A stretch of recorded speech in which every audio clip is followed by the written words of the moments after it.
je suis Raphaël Bourdon, directeur technique de l'Opéra de Rennes. Je suis en poste depuis 3 ans et demi maintenant. Le directeur technique dans un opéra, en fait, c'est le responsable du service technique qui regroupe en fait toute la partie maintenance du bâtiment au sens large et donc toute l'exploitation liée au spectacle. C'est assez large comme panel parce qu'en fait il y a aussi bien des problématiques vraiment de bâtiment. Là aujourd'hui le chauffage est en panne, donc on essaye de. Il fait un peu froid dans l'escalier là, donc on essaye de gérer ça. Puis après, tout ce qui est sur la partie spectacle, c'est aussi très large, parce que ça va aussi bien des costumes, du maquillage, et puis ça passe par ce que les gens connaissent plus par rapport au spectacle, la lumière, le son, la machinerie, les décors, les accessoires des spectacles, ce qui vient plus à l'esprit en fait du grand public, on va dire. Donc voilà, en fait, il faut essayer de coordonner tout ça et que ça rentre un peu dans nos cadres budgétaires et temporels, quoi. Je ne fais pas ça du tout seul, c'est-à-dire que, évidemment, l'idée c'est que derrière il y a toute une équipe qui prend vraiment les choses en main. Et donc, moi, mon rôle c'est plus de coordonner tout ça et d'orienter les gens dans la bonne direction. Alors en fait, moi j'ai beaucoup de liens avec la direction et la production artistique. Toute la programmation qui est élaborée donne lieu à des plannings d'artistes, en fait, donc des répétitions et des représentations.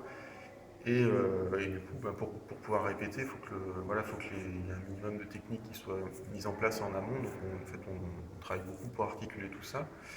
Et après, moi, pour la mise en œuvre, moi, je m'appuie sur mes chefs d'équipe. C'est-à-dire on a une régie générale qui est très orientée justement production et régie artistique. Donc ça, c'est vraiment des gens qui prennent le relais sur la partie, sur le suivi des répétitions, la mise en place des répétitions.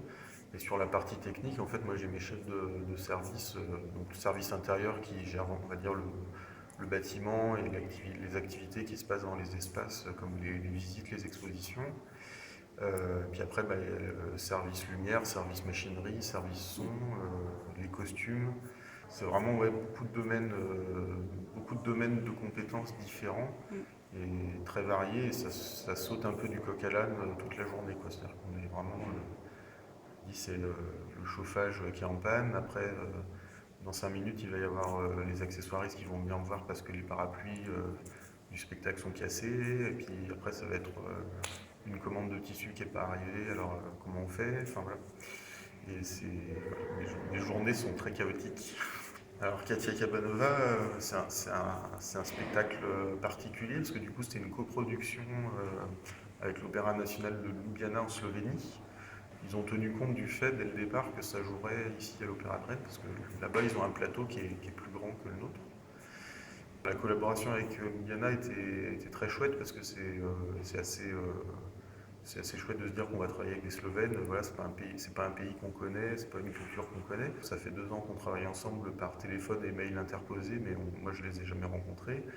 Katia, ouais, écoute, merci pour cette jolie musique que tu as inspirée à aller au Sec, parce que c'est pas c'est pas une musique facile, mais elle est très belle. C'est une belle musique de texture, je pense qu'il vraiment préfigure tout un autre pan de la musique derrière. Et par contre, c'était peut-être pas la peine d'en arriver là, quoi, quand même.